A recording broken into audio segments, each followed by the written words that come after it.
Welcome back to the Malted Man Cave. I'm Keith. I'm Dave.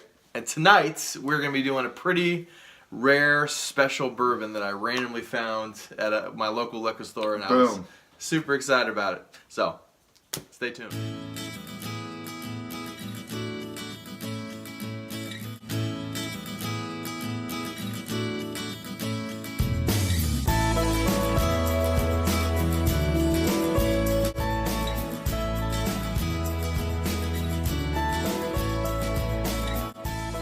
Alright, so we're back. Tonight, we're going to be doing Colonel E.H. Taylor small batch, which I have never seen before in Ohio. And I went into my local liquor store. I was just going to price a couple things that I knew they had to see if they were on sale for Christmas. And I saw this along with 3 bottles of Elijah Craig Barrel Proof. Ooh!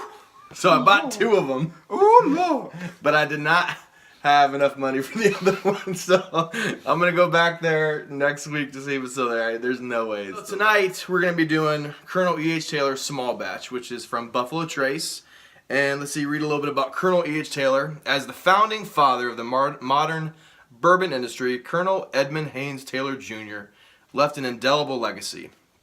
His dedication to distilling began at the close of the Civil War, when he purchased OFC Distillery. There he developed innovative techniques that are still in use today.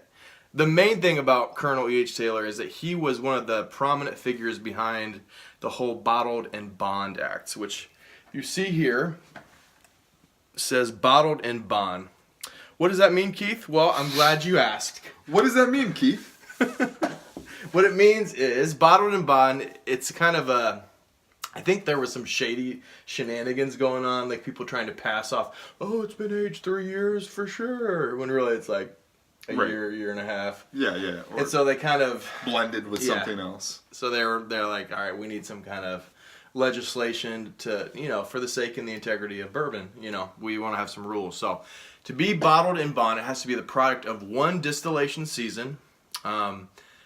And there's like 2 distillation seasons in a year. And I forget, I think it's like December to July, and then like August to December. So it's like, I think it's January to July, and then August to December. So in one of those seasons, it has to be from 1 distiller at 1 distillery. It has to be aged in a federally bonded warehouse under U.S. government supervision, which for at least 4 years, which is crazy. They actually have federal government officials literally come in and just to make sure that they're doing everything right and that they're not trying to pass off, which is pretty awesome. I didn't realize that they did that. So, cool. So it has to be there at a federal bonded warehouse under government supervision for at least 4 years, and lastly, it has to be bottled at 100% proof. So it has to be at least 50% ABV. So, little fun fact for the evening. That's wonderful. So, without further ado. So, is it just this that does that, or are there any other ones any other Buffalo Trace ones? Anything that said bottled and bond. There's multiple distilleries that do this. So, but they were like the first ones, or led the charge, at least. This guy led the charge, yeah. Just a side note, was he for the good guys? Or the bad guys? The Confederates, right? The good guys? I'm just kidding. This is the War of Northern Aggression? I'm actually not sure. He kind of looks like a rebel, though. Johnny Reb. He looks a little southern. Looks a little southern to me. Us Ohioans in our weather. Actually, I think I have family on both sides of the war, so I can't we all do. Alright, sorry, I forgot to give you a dram. Alright, so without further ado, let's get into some whiskey. Do you want to start us off? Absolutely. Or you want me to? No, I'll go ahead and give us a start. So I get really, really, really mild cinnamon and clove. It's not as strong as you can get with some bourbons, but it's definitely got that stereotypical cinnamon and clove. A little bit of white pepper. Like the slightest hint of root beer. Maybe those root beer candies that we talked about in that one review. Yeah. The one note that I really felt like that I got that was unique, it smells like a rich, creamy spun honey. Have you ever had spun honey, like creamed honey? Have you ever had it? No. You've never had spun honey? So it's I like, think we've had this conversation. imagine like before. a thicker, it almost looks like white. Imagine like if you put like regular honey, you put like milk in it and you stir it around. Yeah. It's like creamier, milky looking. It's really freaking good. And I get rich, I gotta have some then. creamy spun honey. Spun honey. I'm still getting over. I was sick for a couple of days, so I still got congestion. So apparently I can't talk tonight. So rich, creamy spun honey, not spun hummy. A little bit of black licorice, vanilla wafers, aniseed, and the best note, I get a little bit of butterscotch. I know in Scotch a lot of times they say butterscotch. I'm like, all right, there's something sweet there, but that is not butterscotch. Yeah. Absolutely not. But this is totally, I get butterscotch. And then lastly, I put in the background is just this thick, syrupy corn syrup in the background. Oh man. And side note, before you give yours, Dave, Yeah. I nosed these today, actually today. Blanton's and this side by side. And I love Blanton's. Love Blanton's. I actually preferred the nose to this. Tell him, Keith. I preferred this to the Blanton's nose. Oh man, as soon as I stuck it up to my nose, I knew. I threw Dave a bone and did a bourbon that I thought he would like because we've been doing a lot of sherried whiskeys. We all know how much Dave loves sherried whiskeys. So much. Hey, you have to have some salty or Sweet. some sour Sweet to and enjoy sour. the sweet, right? What's that off? Chasing Amy? I don't think I've ever seen that. Is that a movie or a show? It's a movie. That's good. Okay, so the first thing I said was wow. I wrote that on it because it's just so good to stick your nose in. I wish I could just dab it on like. Would you Okay. smell like a time. booze hound? Would you just Not every day. You can do it one time with this, Dave. No, I'm saying, but like if I just use this as a cologne, would it smell like I was a drunkard, or would it just smell delicious? Right? Dude, that smells pretty good. I bet it would evaporate pretty quick because it's. I worked 100 out proof. before this too. You get Oh, a little, great. Little saltine. You gotta have the salty for the salted sweet. butterscotch nose. Spun honey With a little BO. with a little BO, with a little mileage. Don't unsubscribe, please. Bye, Felicia. Brown. I put down brown sugar. It's pretty generic, but it's just so prevalent. I kind of changed it. It tastes like those chocolate cordial cherries, but like dropped into a vat of rubbing alcohol. I'm kind of pissed that you put that. And I knew ahead of time that Dave wrote that because on my palate, I put alcohol-soaked cherry. So that just means we're being authentic because that's what we both get. So. And lastly, another generic, but it's just so prevalent to me, vanilla. I mean, it's just overpowering. At least for somebody that, like me, who doesn't stick their nose in a lot of drinks like this, you're not going to get a lot of. I don't think you're going to get a lot of flavor because probably the high ABV and it's. Keith is a lot more sensitive to different notes because he's Because I'm been an smelling it. alcoholic. No, but dude, There's always that. So I love beer. As you can see, I love beer. You're so fat compared No, to just look. think how skinny I would be. We if all I know didn't there's drink one beer. fatty in this partnership, and it's not you. Dude, you're dropping those lbs. Slowly. So then, so vanilla. How about you on your palate? On the palate.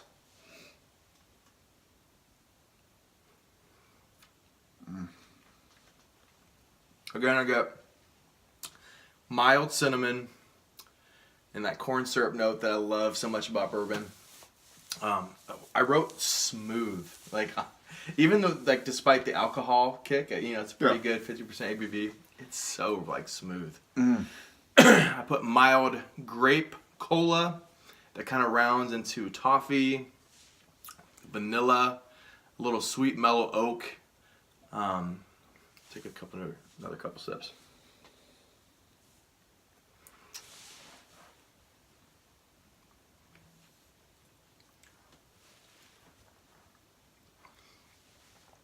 Buttery caramel. The alcohol-soaked cherries, like maraschino cherries, that you get like if you get a mixed drink at a bar, and then at the end you just have the cherry and you take it up and eat it. You mean Mamachino cherries?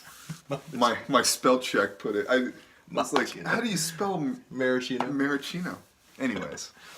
And then I put slight sawdust. Just because it's kind of like woody. Dude, a I little didn't even bit. see that note. That's a great note. Yeah, because I was trying not to say wood Yeah, or like because we say that like every time you do a bourbon, because obviously you get that. Yeah, because of the oakiness. Yeah, but man, Yeah. sawdust, dude.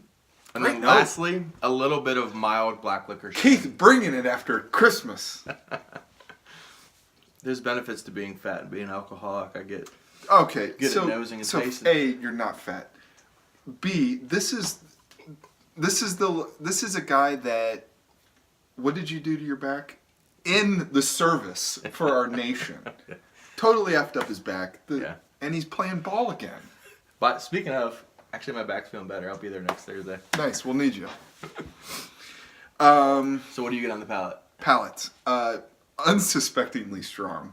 I mean, so from the nose, I couldn't believe how much kick it had. It wasn't strong's not the bad. Just so much flavor all at once. It's just plus the high ABV is there. Oh, that's good. Vanilla again. I put monkey bread because we just that's like a Christmas tradition is making monkey bread, and so that's prevalent. I feel like last Christmas, have we been doing this a year? It's getting close. I feel like it's been a year since. I think and I February. had a note. I think February-ish was when you started. I think I started. It like, might have been last Blanton's January. that I said monkey bread on, and then I wrote down savory and thick because it just, and for a high ABV, a lot of times you think, especially with other spirits like vodka, things like that, the higher the ABV, the faster it's like gone. Yeah. With this, it just wraps around your tongue and it's there, it's prevalent. And I'm kind of getting into the finish notes about that. And then lastly, I put definitely some heat from, I think in my, I put hot sauce. Like it's like a little bit. Love like, that spicy kick. Yeah, just a spice at the end. Anyways. So for the finish, I would say it's close to almost a long finish. Yeah. And you get that sawdust infused with the alcohol-soaked maraschino cherries, slight little bit of black licorice, cinnamon and cloves, and just that final little zing of spice and corn syrup at the end. It's a really good finish. This is gonna be a pretty good mark from me. For me, that thickness, that creaminess, as you say, just stays, and it just, like I said, it just wraps around your tongue, and it's like the tip of your tongue, and then as it rolls back in your mouth, the heat hits. What I wrote about the like Tabasco, or not Tabasco. What's the tapatilla? What is that hot What? sauce? I don't know. Tapatilla? It's the guy with the sombrero on. Is it something you get at Mexican restaurants? Or I something? mean, you get it in I've got 3 In the bottles Brent's of it. household? Oh, yeah. I've never heard of it. Eggs every day. You put hot sauce on eggs? Oh, yeah. Really? I've Oh, never man. done that. Oh, man. I like hot stuff, but I don't think I like incorporate it in my dinner. Hallie and I, when you marry a Hispanic woman, Which still boggles my mind because she looks like the most white Norwegian girl you'd ever meet. She's got Hey. like blonde hair. she can roll the R's. She's pretty good looking. You did well yourself.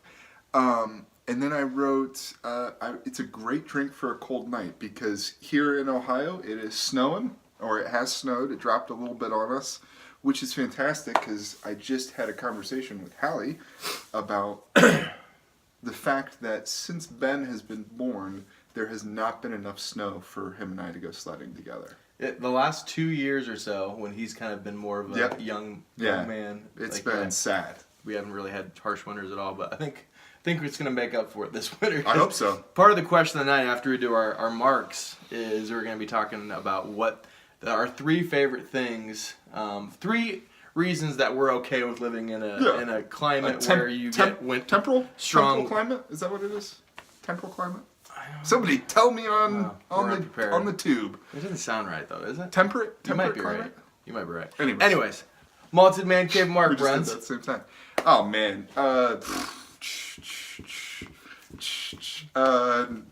96. Oh my gosh, 96. 96, man. Is that's your Oh, definitely man. your highest Oh, mark dude, ever. it's fantastic. Wow. Colonel Taylor, whether or not you were a Reb, you did something and good. Here, I thought my 91 out of 100 was going to be high. I like Dang. that. Yeah. 96 out of 100.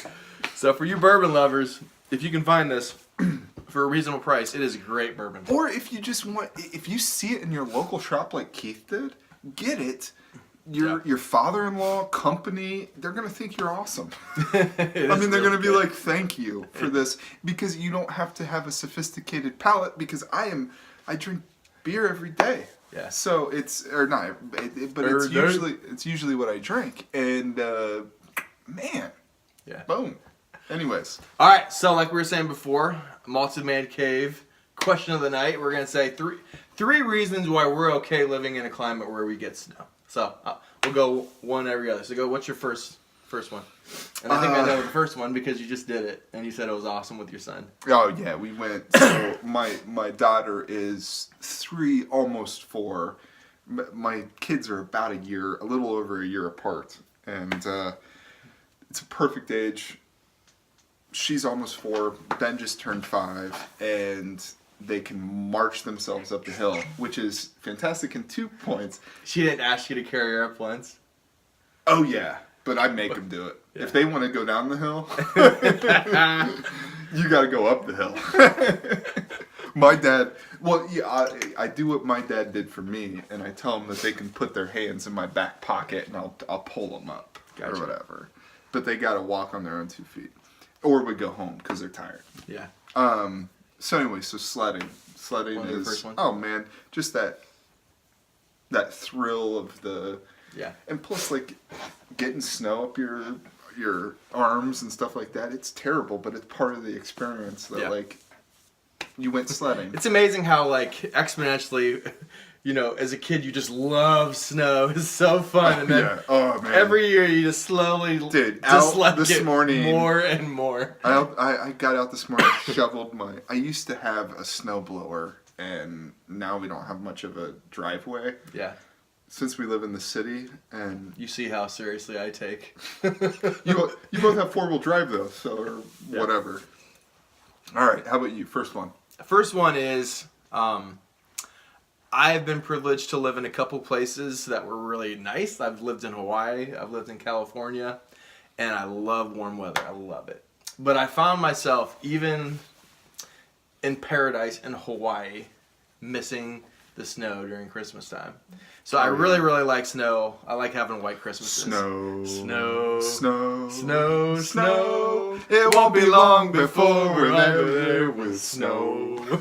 I wanna run. This might get edited out. There's a strong My head, possibility. my face with snow. White Christmas. If you haven't seen it, great movie.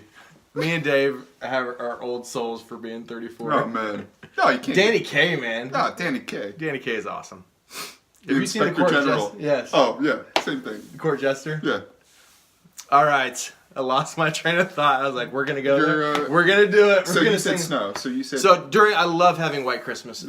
Yeah. If I could have, literally, hardcore snow, there you go, me being sick again, I can't talk. Snore? Snow for 2 months, and then it would be gone, I'd be happy. So 2 months of snow around Christmas time, and then gone, I would love it. So that's my first. Amen. Second. Second one is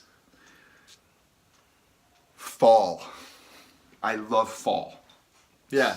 So getting to winter? Getting to winter, fall, you go through a month of perfection in the palette of the earth. Yeah. You get every color you can think of, and we live very close to a wonderful preserve that you can hike, and it's fantastic. And despise hiking with every fiber of my being, but in the fall I love it.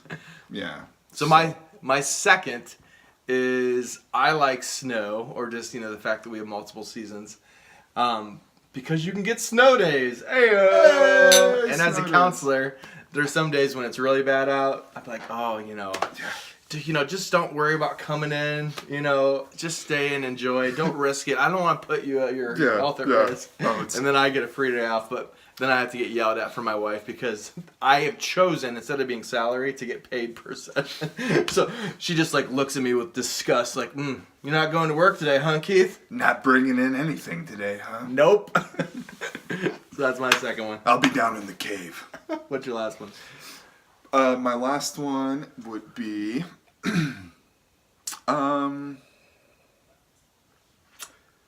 four-wheel drive vehicles. Touche.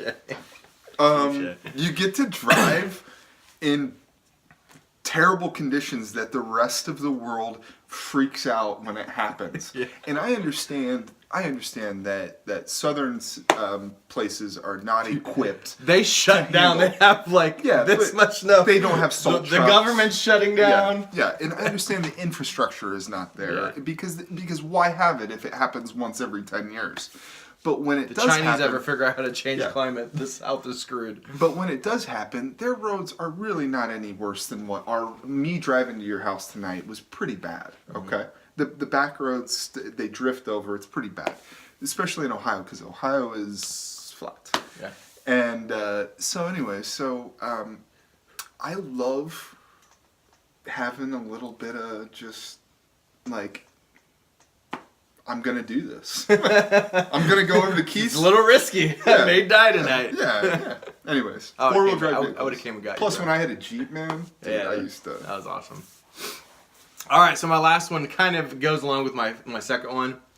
My wife, and I love her to death, her dad died a couple years ago. And he was pretty young. And one of my wife's way of dealing with that is staying busy. So she doesn't think about it. She doesn't feel sad. And then the holidays are rough because he was like Mr. Christmas. It was just he went way overboard. So my wife just really likes to stay busy. But in the wintertime, she has a reason to slow down a little bit. And so I like going out and doing fun stuff, going to the zoo, but sometimes it's we could put on the fireplace, just staying and not be so dang busy. Because I'm kind of a homebody. I like to go out, but not as much as she does. So for me... It's been a nice change of pace that she doesn't go out quite as often. And we have more quality family time, watching a movie around the fire. I don't know, just an awesome time. Thanks for following up four-wheeling with fathers dying early. Merry Christmas. All right, guys. Go out and get you some Colonel E.H. Taylor small batch. It is delicious stuff. I think I got this for literally $35, I think. Oh my goodness, that's amazing. And if you go on Master Malt right now, it's $107. So to ship that here after tax and shipping is going to be $145. So a 96 from Dave for $35. Dropped. You want this? No. Psych. Well, at least you know what to look for. I'll give him some samples. All right, I know what to get you for Christmas next year for your exchange gift. So go out and get you some Colonel E.H. Taylor small batch. It is delicious stuff. Subscribe.